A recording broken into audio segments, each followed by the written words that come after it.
Fiber optic systems work differently than wire systems, so they will probably be the first to be back up again. Keep that in mind.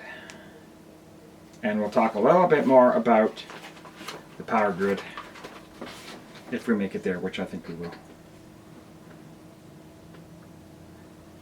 Number 12, a whistle. Number 13, no. The whistle thing. If you don't have a whistle, that's where the candy comes in, or garbage. Or here. Please demonstrate, because you're better at it than me. One of you guys, or both of you guys. Yes. You may have one of those.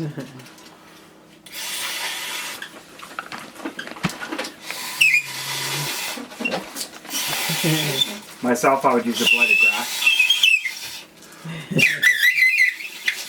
Or I'm better with my fingers, to be honest with you, but yeah.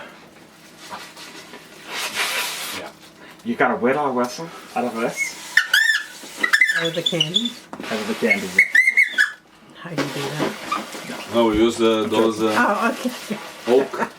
If you have an oak corn, the lower part, Yeah. you put in here. Really? Oh yeah, works. My fingers are quite loud, but grass, I've done grass before. Yeah, grass works really well. Yeah.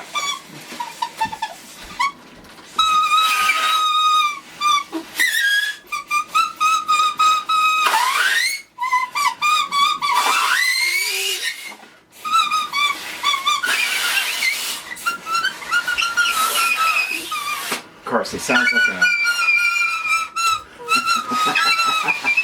sounds like a dying bird. But.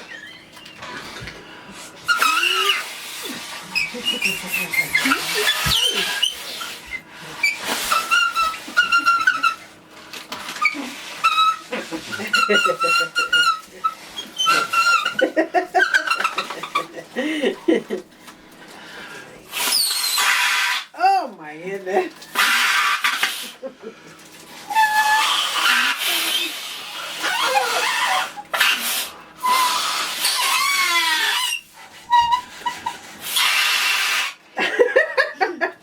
Is that funny?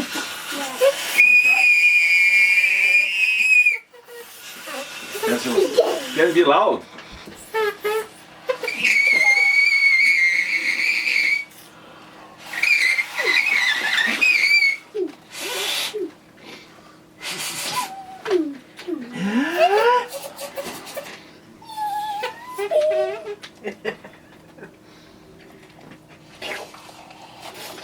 You having fun? Okay. Whistle's done.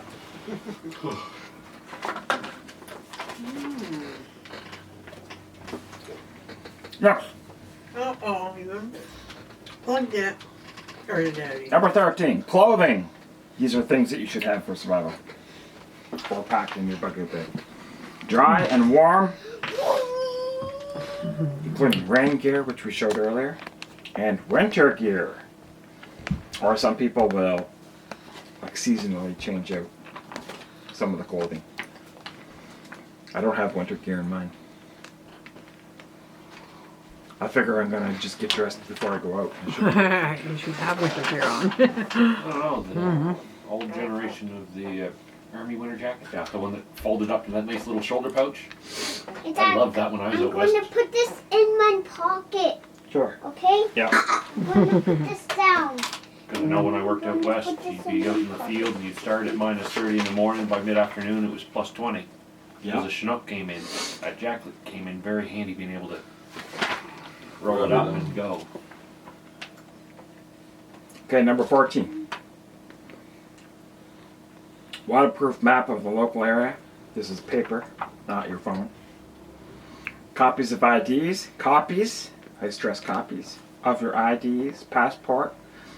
Location of hotels, police, and emergency services, especially if you're traveling and not in your hometown. Emergency. Emergency. When I go to Japan every time, and she can tell you, I make copies of all my IDs and I leave them on the computer and paper copies, and I put them in my bag that I'm taking with me. And I make sure I know where the closest hospital is, police station, embassy, which I didn't put here, emergency, important stuff like that. Airport too, like private airport. just in case. Now, in Japan, I noticed that the closest Canadian embassy is a very long walk. Let's just put it that way. Probably I could get there in 15 hours if I walked. Which isn't too bad, but it's bad enough. It's sheer other side of the country. It's south from Tokyo. So it would take about 15 hours straight, which I don't know if I could walk 15 hours straight. I'd probably have to stop to sleep and stuff. At least once, or a little bit. But that's not just your bugger bag. Anytime you travel outside of, let's say outside of Canada for sure, you should have this. Leave copies of your ID and your passport with people. Unless you're going alone, then leave it with your spouse. Not just that, you should know choke points in the traffic where you're going so that you don't go there. You avoid those areas. Emergency, maybe a grocery store or something doesn't hurt, but like we said, grocery store is not necessarily the best place. But stuff like that, bad areas of town. How do people dress in the location where you're going so that you don't stand out like a sore thumb? If you're going to Saudi Arabia, dress like a Saudi. Don't dress like a Canadian. Definitely don't dress like an American. That's a nice American flag on your... That's bad. Yeah. That's why I love New York. I don't think it matters where you go outside of the States. You don't dress display. like Americans. Yeah. I think we were saying one day that American ships, when they pull into port, a lot of places or like Army, Navy ships, I mean, they drop their U.S. flag and they put a Canadian flag up, which I think is illegal, but It's illegal. they still do it. Well, they can afford. It's not hard. That's not anyone's going to do anything to them. It's not hard to figure out that it's not a Canadian ship when something the size of a city pulls up and. But some places they don't know better. With how many vessels and the type of vessels Canada has as a navy is. I think we have 2 subs. 4. How many? 4. 4? 2 are usually working. 2 for each. 2 for each ocean, huh? One west, one east. 2 that are working, yeah. Well, basically their whole principle isn't even to go anywhere. It's just to sail from Halifax up through the Arctic and then back down to Victoria and then come back around. Because the problem is the U.S. keeps arguing that They're not patrolled. If we don't have troops or ships in the area, the U.S. can turn around and call them international waters, even within the 200-mile range of shore. So that's why Canada got the subs from Britain, because they were able to operate under the ice for long periods of time. Basically, there's just a big fuck you to the States. Marking the territory and stuff. And why Peeing on the trees. why they give the Inuits their classification is Arctic Rangers. Really? You didn't know that? No. The Canadian government gives the Inuits the rifles, like the old Lee Enfields, and 2,000 rounds of ammunition a year, give them a small fee, and they're basically the Arctic militia. It's that way the Canadians can say, well, they've constantly got troops in the Arctic Circle. I suppose, yeah. Because otherwise, the U.S. or Russia or anybody else, if they send a ship through and there's no argument, they can claim international waters, and then they don't have to.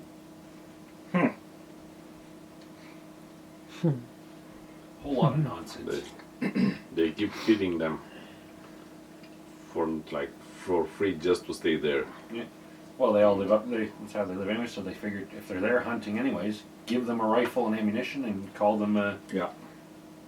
I'm pretty sure it was something that called them Rangers or something like that. It was Plus, Russia continually tests their air defense and everything, all the time. And even, what was it lately? The last one I heard was a Chinese aircraft carrier off the coast of Alaska. That would have pissed off the U.S. Yeah, it did. Imagine that. But the U.S. has a fairly sizable air force up there, so. I think they displayed their force and said go away, basically. So And Russia always does it with their planes, They do it with their bombers. which is scary, but... Okay. Number 15. Things you should pack or keep. Small tools. A shovel, a collapsible shovel. In your car, maybe. Not necessarily in your bag, although you could maybe tie it to the back of your bag. Screwdriver set, saw, multi-tool, knife. Usual. Hey. Hi.